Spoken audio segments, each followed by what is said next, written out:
game for Gerba. In the ninth inning, no runs, no hits, no errors, and one man left. In 1925, South LA was home to the very first Wrigley Stadium in the country. It was a steel-built minor league baseball field that was once home to the Los Angeles Angels. But by 1969, just 45 years later, the park was demolished. So how did South LA gain and lose such a monumental structure? Special thanks to Benny Espinoza for suggesting this episode for the recap.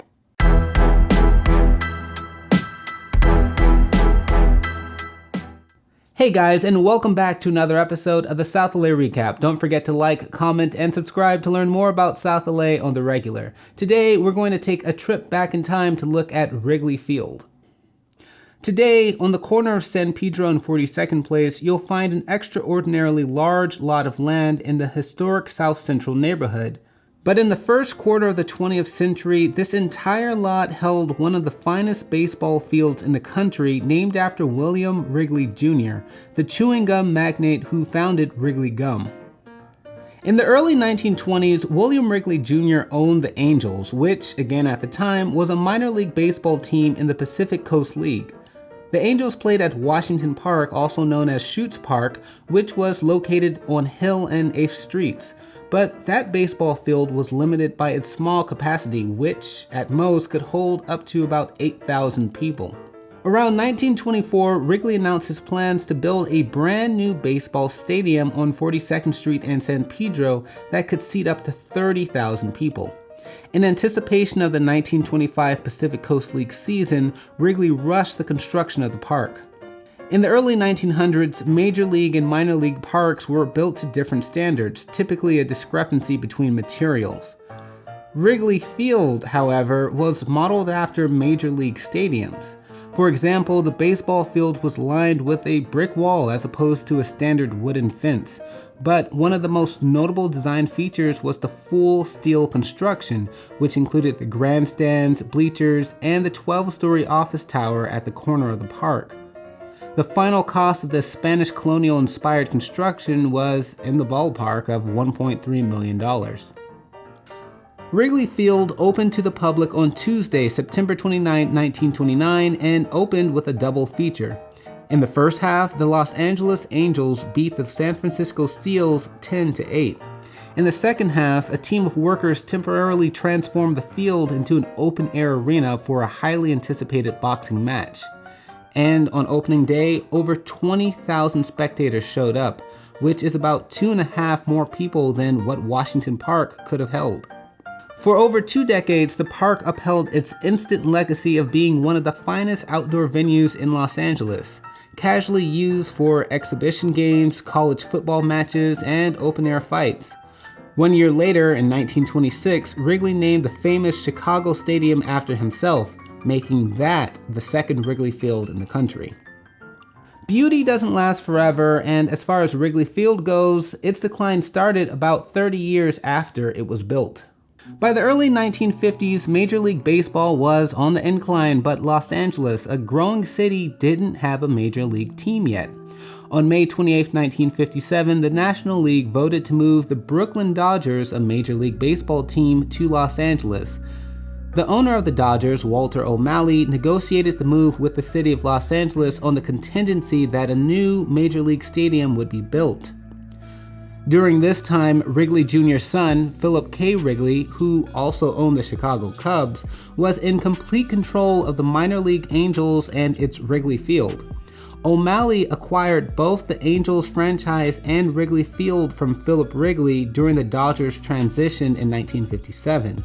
Because it would take time for a new stadium to be built, O'Malley was forced to find a temporary home for the Dodgers as the city worked out a new contract for Los Angeles' first Major League Baseball stadium.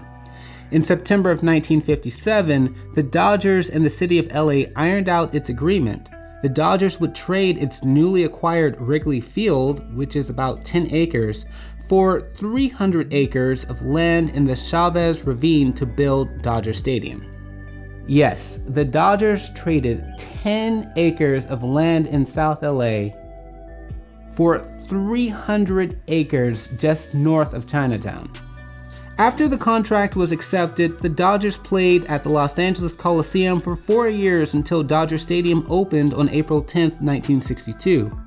Meanwhile, the Los Angeles Angels continued to play at Wrigley Field until O'Malley sold the Angels to Gene Autry, the singing cowboy, who later rebranded the Angels as a major league team. The following year, on April 10, 1962, the Dodger Stadium opened as the new home for both the Dodgers and the Angels, LA's two Major League Baseball teams. Now, Los Angeles is left with a minor league baseball park with no cash-drawing minor league teams, and by June of 1963, the LA City Council said that it did not have the funds necessary to maintain the baseball field. I mean, shouldn't somebody have thought that before doing this major trade, if the city had enough in its budget to maintain a 10-acre park before giving away 300 acres of land? I don't know. Sometimes I really just think I'm crazy when I'm reading this stuff. While LA struggled to find ways to maintain the park, it did have a few glimmering moments, the most famous of which was it being the site of a Los Angeles civil rights rally, where Martin Luther King Jr. gave a speech to over 30,000 people just months before March on Washington. Even with such a monumental event, the baseball park was demolished by the city in January of 1969.